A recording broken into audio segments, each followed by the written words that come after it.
Другой теме, которая, судя по масштабам проблемы, прочно закрепится в топ обсуждаемых на всех уровнях. В республике количество свободных рабочих мест к концу года увеличилось вдвое по сравнению с прошлым годом. На одного безработного, напомню, приходится 8 вакансий.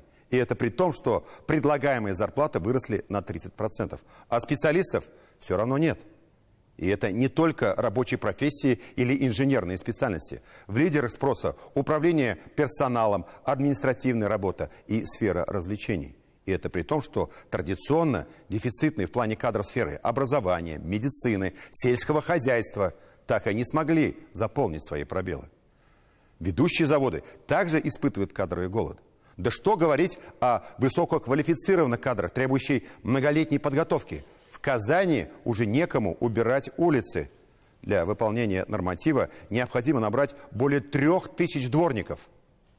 Победа над безработицей, благо или провалы в экономике? Какие пути есть и можно ли привязать выпускника вуза или СУЗа к конкретному рабочему месту? Татьяна Тимошенко разбиралась в кадровом вопросе.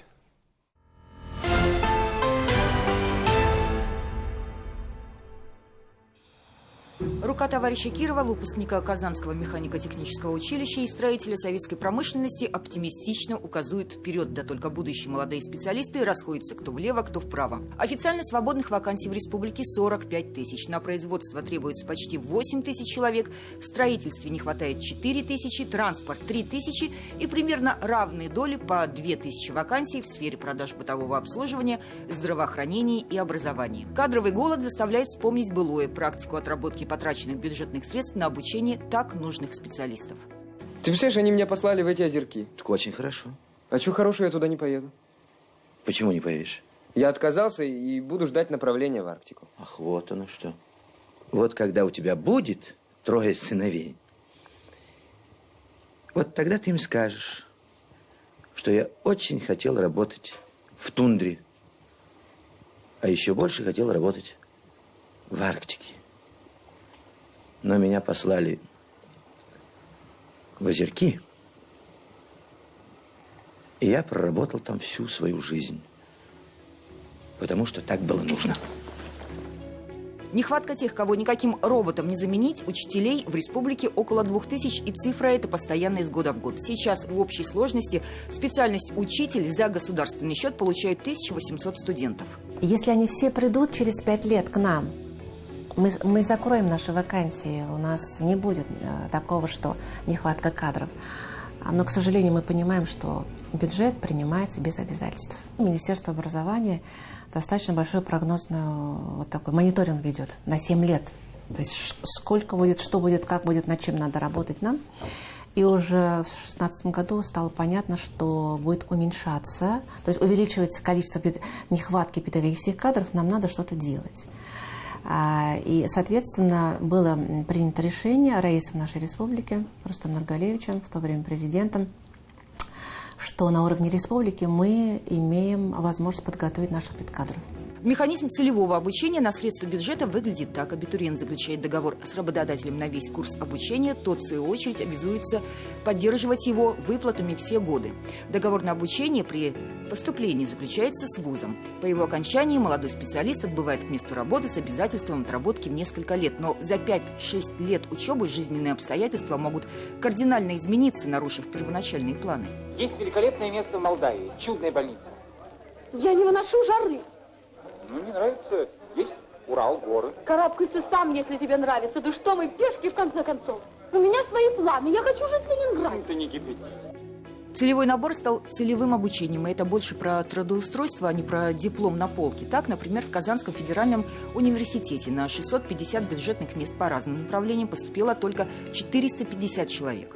Я думаю, то, что нужно развивать в целом партнерские отношения между вузами и организациями, которые направляют договора для целевого обучения и самих целевиков на обучение в те или иные организации, плотно взаимодействовать, проводить широкую профориентационную кампанию, чтобы абитуриенты, поступая в вуз, уже знали, где они будут работать, чтобы они уже знакомились с тем местом, где они планируют осуществлять трудовую деятельность. Целевое обучение накладывает ответственность. Студент, если бросает учебу или не выходит на работу, возвращает деньги заказчику. За все годы обучения работодатель обязан возместить стоимость обучения уже учебному заведению. Пока такие случаи единичны, но все равно вопрос договора – это скорее о профориентации, а не мотивации. Подготовка будущих рабочих рук и светлых голов становится стратегической политикой самих работодателей. Нужны очень компетентные, специалисты, которые, разбираются в современных технологиях, которые умеют работать. Если вы хотите иметь хорошего специалиста, во-первых, его надо со школьной скамьи подбирать, там где-то с 9-8 класса, приближать к себе и потом направлять к нам на обучение. Пускай это будут дети, ваших лучших работников, ваших специалистов, чтобы была преемственность.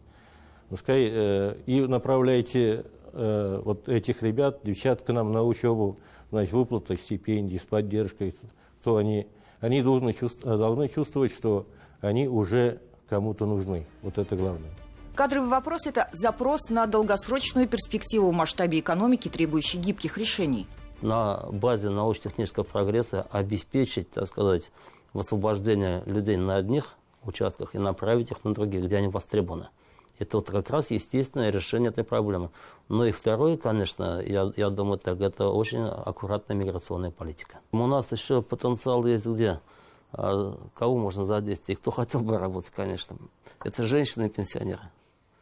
Женщины и пенсионеры. Но для женщин, даже как для пенсионеров, должны быть свои режимы. Изменения следуют. В январе будут опубликованы новые правила приема. Предполагается, что абитуриенты и студенты сами смогут выбирать себе работодателя, кто поддержал бы их во время учебы на единой платформе. Тогда и договоры можно будет подписать уже после поступления и заранее определиться с местом работы по всей стране. Татьяна Тимошенко, Роман Безменов, 7 дней.